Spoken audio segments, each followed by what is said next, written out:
if you don't know what's happening, you're going to find yourself in this position where you may have even been that, sexually attractive guy that she's banging your brains out in the beginning, but you just didn't know that she was testing you. She was doing what we call shit tests, and you were failing those shit tests. And some of those shit tests, a lot of guys think of them that they're always negative. They're not always negative. Sometimes it's as simple as her trying to change the plans on you, right? If you're out on a first date and you say, hey, cool, meet me at this place at this time. And then she calls back the next day going, oh, you know what? I don't want to go to that place. Let's go to this place instead. That's a shit test to see if she can get you to change your plans. You understand? And if she can get you to change her plans, a trigger goes off in her head going, wait a second, I was able to manipulate that guy. He does whatever I tell him to do. I don't like him now. And then you get ghosted, right? So that's why you say, no, we're going to go with the original plans. We can do your idea next time, right? That's how you handle that kind of shit test. Basically, you let her know like, hey, no, we're not changing the plans. Then she's like, oh shit, I like this guy. I don't know why he pushes back on me. I like it. It's because there's things that women respond to, right? There's things that they think they want, say they want. Then there's things that they respond to. They respond to you pushing back on them a little bit, having a little bit of boundaries, not being easily manipulated. So that brings us to the paradox, right? Turns out that men who invest less in their relationships, they are not so available all the time.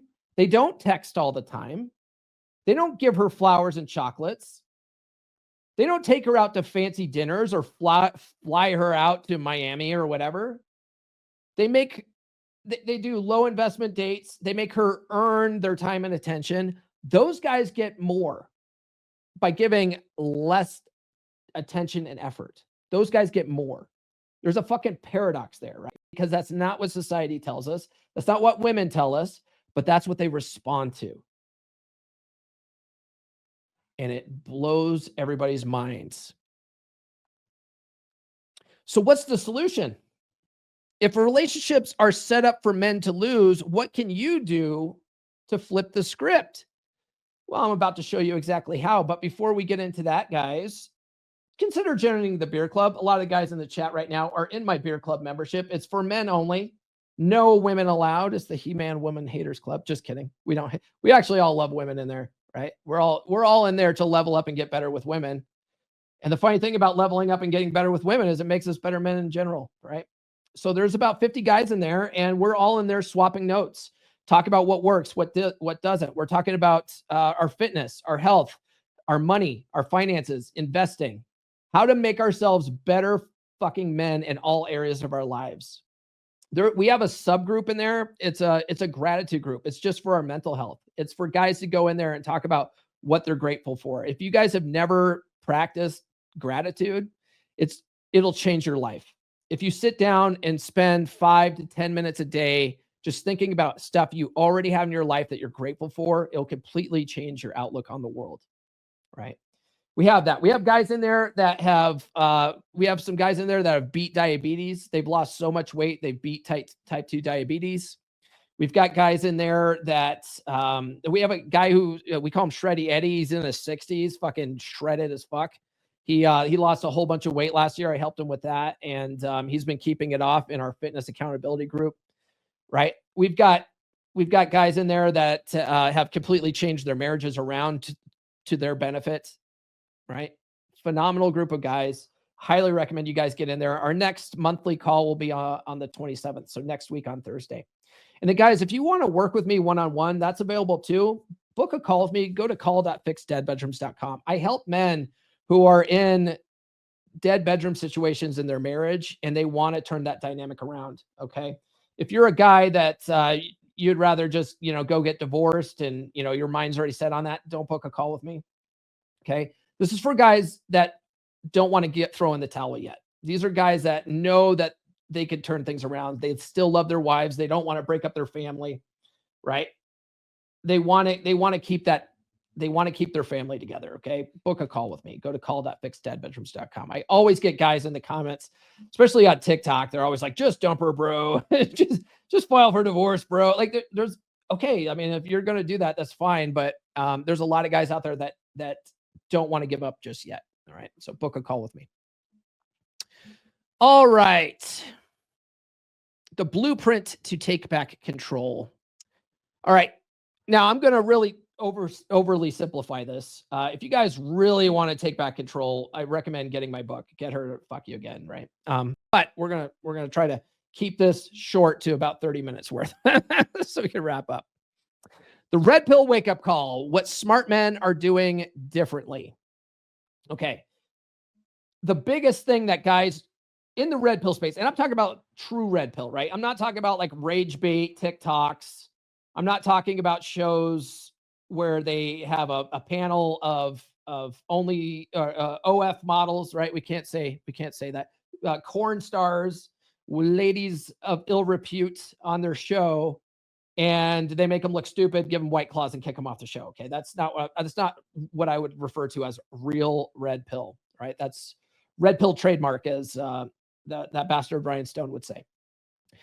But I'm talking about the guys who've read the books, right? And I'm talking about, Rational Male. I'm talking about Ryan Stone's Praxeology series. I'm talking about my books. I'm talking about R.P. Thor's books. I'm talking about Aaron Clarey's books, right? I'm talking about basically anyone on the Rule Zero panel that's written a fucking book in the last 5 to 10 years, okay? I'm talking about those types of books. No More Mr. Nice Guy, Dr. Robert Glover would probably be first book in the red pill canon, right? When I Say No, I Feel Guilty. You guys have read the books, the sidebar, and you've put in the work. Like, those are real red pill guys, not guys that just watch rage bait on TikTok, okay? Those guys know that a true red pill guy makes himself his own mental point of origin, right? Also known as enlightened self-interest. They start looking at things from the perspective of what's in it for me and what's best for me, right? A lot of those guys start working out, right? They start going to the gym. They start lifting heavy, because it's not just about looking good. It's about being in good health, about being in the best possible person for you, right? It behooves you to be in good shape, right? Not just for women, but for yourself. This is like, you need to do all this stuff for you, right? To level up, to be the best possible version of yourself. All right. They work on improving their mindset. We call that frame. All right. That's why on Fridays, every Friday is dedicated to mindset, basically, right? Mental frame Fridays.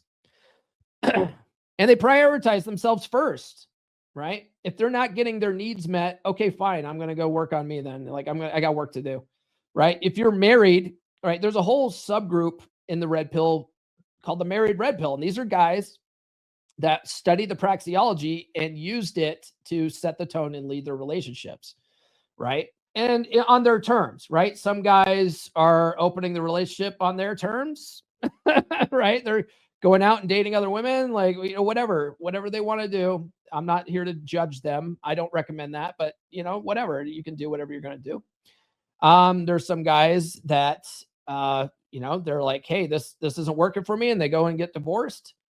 Why you would go get remarried after that, I don't know. But there's some guys that, like, usually religious guys, they feel like they have to be under wedlock. They actually have to have that legal marriage in order for them to not go to HE double hockey sticks. Whatever, but they're doing it because they think that's what's best for them, right? They prioritize themselves first. And then they're shifting the dynamic, right? They've come to the realization that women need to be investing in you, right? And you'll find that when you let women, because a lot of guys won't let women invest, right? Women, if she really likes you, she wants to do nice things for you, right? It's not even, you don't even have to like tell her to do these things. She just wants to do these nice things for you. She wants to take care of you. She wants to make you a sandwich, right? She wants to do these nice things. Most guys were just nice guys. We're like, no, honey, let us do that. You don't have to do that for me. Let me do that for you. Being nice guys. But when you let women invest in you, you'll find that they love you more, right? It doesn't work the other way around. When you invest in her more, she loves you less. But when she invests in you more, she loves you more. It's an interesting dynamic. New episodes every Monday, Wednesday, and Friday. Subscribe now.